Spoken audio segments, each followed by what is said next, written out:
Quando Einstein diz, por exemplo, a imaginação é mais importante que o conhecimento, ele mexe na estrutura de toda a crença da humanidade. Para você usar a imaginação, você precisa se separar do conhecimento, entendeu? Porque se você está preso ao conhecimento, você não tem imaginação, você fica reproduzindo o tempo inteiro aquela mesma velha canção, que é essa voz na sua cabeça, te dizendo, por exemplo, você vê uma oportunidade, e aí o que você faz? Você pensa, mas a minha condição não permite. O que é a condição? A condição é a areia movediça, é o atoleiro onde você está preso. Por que você vive na condição que você vive? Boa pergunta, essa eu ia te fazer. Você vive na condição em que você vive porque você criou essa condição através do conhecimento. E qual é a dificuldade de você sair dessa condição? O conhecimento que criou essa condição justifica, argumenta, avalia que você não tem condições para sair da condição que ele mesmo criou. Porque se você tivesse um outro mindset, você nem estaria preso nessa condição em primeiro lugar. Tá entendendo? Ele justifica para te dar conforto. E aí vem essa questão, presta atenção. O que é a zona de conforto? A zona de conforto. A zona de conforto é um pequeno círculo onde você está dentro. E essa zona de conforto, a zona de conforto todos nós temos. E nós sempre vamos viver dentro da zona de conforto.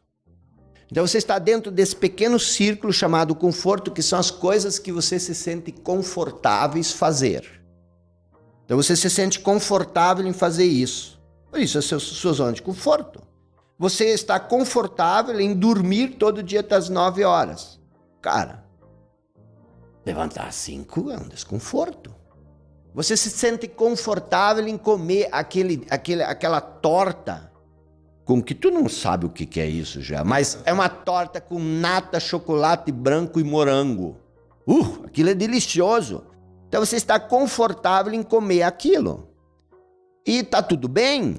Só que o que acontece? Aí você diz o seguinte: os teus sonhos, tudo, a zona de conforto é tudo que você tem. E tudo que você não tem está fora da sua zona de conforto. E se você disser o seguinte: bom, eu quero isso, que está fora da minha zona de conforto. Isso está fora da zona de conforto. Agora, quando você dá um passo fora da zona de conforto, o que acontece? O que você encontra? Adversidade.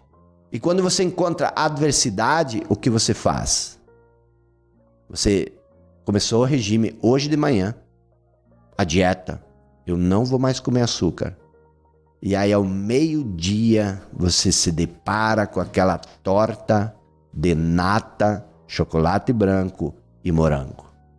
Você olha para aquilo e você diz: esse eu não posso perder. Não, mas comecei dieta. Não, mas... Aí você acaba voltando para a zona de conforto. Você volta para dentro do círculo. Você deu um passo fora e você volta. Você desistiu da academia. Você desistiu, deixou o livro de lado. Quer dizer, você volta para a zona de conforto. E por que você faz isso? Por quê? O mal do século. A gratificação imediata. Você quer a torta agora, você não quer pagar o preço. Só que tem um detalhe. Se você quer emagrecer, ou se você quer mudar e tudo mais, e você não sai da zona de conforto, e se aquilo que você quer está lá fora, como é que você resolve essa equação na cabeça? Quando você come aquela torta, quando você deixa de ir na academia... Aquilo é bom. Como é que você resolve essa equação? Eu quero perder peso, mas eu não quero parar de comer o que eu como. Você diz, quando você come aquele... dane-se meu peso, eu vou continuar gordinho, pançudo, pançuda, dane-se, ferre-se, eu quero esse chocolate. Você não diz isso. O que você diz? Como é que você resolve essa equação na sua cabeça? E esse é o segundo grande problema. Inconscientemente, a gente acha que vai haver alguma coisa, que alguma coisa vai acontecer que vai resolver o nosso problema. Isso é inconsciente. Você pensa, amanhã eu vou começar. Depois de amanhã. A gente acha que eu chamo isso de pílula mágica. Tá? Você acha que uma pílula mágica vai resolver o seu problema. Agora presta atenção, quando você volta para a zona de conforto, você faz duas coisas. Você busca gratificação imediata, mas você também racionaliza. O que é racionalizar uma coisa? Você cria um argumento racional, e observe isso, para justificar por que você está voltando. Hoje eu tive um dia difícil. Hoje eu estou muito cansado.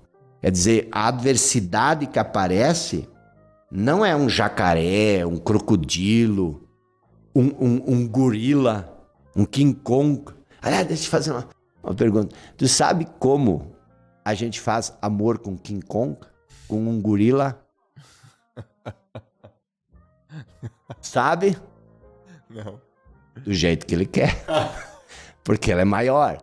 Então, o que acontece?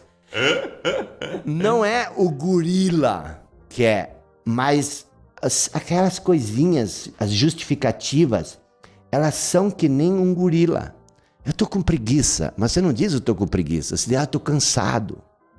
E aí, do mesmo jeito que a gente cede pro gorila, porque ela é maior, a gente cede para essas preguiças, para essas coisinhas, e a gente racionaliza isso, sempre com um argumento junto. E aí, no fundo da consciência, a gente tem essa ideia da pílula mágica. Só que chega um momento lá na frente que a gente percebe que essa pílula mágica não existe. E aí você percebe que você se enganou. Aí você percebe que você mentiu para si mesmo. E se eu mentir para você 1, 2, 3 vezes, o que acontece na nossa relação? Insatisfação. Não, eu caio, eu perco a moral contigo. Eu me desmoralizo contigo. E quando você fica fazendo promessas para você e não cumpre, o que acontece contigo? Você cai na desmoralização consigo mesmo. Você perde a moral consigo. E o que mais existe no mundo são pessoas que perdem a moral com elas mesmas. Pessoas desmoralizadas consigo mesmo. E aí acontece o seguinte, quando você cai na desmoralização contigo mesmo, você só vai ter 2 caminhos. Ou você cai em depressão, um estado de depressão, você se deprime e se recolhe de uma vez por todas. Ou você faz o seguinte, você busca compensações. Arruma um amante, você arruma um amante, você começa a beber, você se revolta e começa a atacar todo mundo, começa a xingar, criticar, falar mal, entendeu? Porque o que é falar mal? Quando você fala mal, só uma pessoa desmoralizada consigo mesmo fala mal dos outros, porque quando você fala mal dos outros, você se sente inferior ao outro. E quando você fala mal do outro, você não aumenta o teu tamanho, mas você separa a diferença que existe entre os dois. Então você tenta desmoralizar os outros porque você está desmoralizado. Isso é muito sério. E isso, Joel, tudo nasce do conhecimento, da mente, do apego, da identificação. Eu chamo isso de falso eu. Onde que ele é bom? Onde que ele é poderoso, potente? O conhecimento? Quando que ele hipertrofia? Você falou que ele atrofia. Quando que ele hipertrofia? Quando você se separa dele e você usa o conhecimento como uma ferramenta. Entendeu? E não como uma identidade. Exato. Porque o que é o conhecimento? O conhecimento ele não é poder. Se conhecimento fosse poder... Olha, eu sou formado em filosofia e eu estudei numa das universidades mais tradicionais em filosofia no Rio Grande do Sul. E eu tive muitos professores, filósofos que tinham, assim, um conhecimento fora do comum, entendeu? Mas eram completamente infelizes, eram pessoas assim, nem todos, né, mas alguns. Porque o conhecimento ele é só poder em potencial, se você souber usá-lo. E Napoleon Hill já falava isso, o conhecimento organizado. Mas o que é o conhecimento organizado? Estava olhando ali essa tua sala ao lado aqui, que tem 300 cadeiras. Você não consegue organizar essas cadeiras sem tirar algumas dali. Porque você precisa de espaço. Então o conhecimento organizado, ele precisa ser um conhecimento solto. E você pode, como as pecinhas de um Lego, você pode organizar ele. E isso você tem que ter consciência. Se você não tem consciência, você tem um monte de conhecimento e você não consegue organizar ele porque você não tem espaço. A consciência é o espaço onde você organiza o conhecimento. E o que a maioria das pessoas faz? Elas se identificam com um conhecimento. E aí vem essa questão das crenças limitantes. Que as pessoas falam, e que me desculpe, mas é uma grande bobagem. Por quê? Porque toda crença é limitante. Se eu acredito que o Joel é bom, isso me limita a acreditar o oposto. Entendeu? Ou que eu sou ótimo. E se acreditar que eu sou ótimo, me limita a acreditar que eu sou excelente. Exato. Então, toda crença ela é limitante. Então, eu vou eliminar as crenças limitantes. Como é que tu vai eliminar? E outra coisa, como é que tu vai identificar uma crença limitante? Boa. Porque a maioria das coisas que nos limita, elas são inconscientes. Tu acredita e tu nem sabe que tu acredita. Tu já pensou, se você tem um farolzinho de luz, uma lanterninha, essa lanterna sai luz. Tu imagina se a lanterna fosse querer entender de onde sai a luz. Aqui tem luz. E ela começa a andar atrás da luz para entender onde que está a luz. Tu não consegue pegar a luz se tu é a lanterna. E a mesma coisa, tu não consegue mudar uma crença limitante que você é. Tá entendendo? Porque eu nem sei, eu nem reconheço que...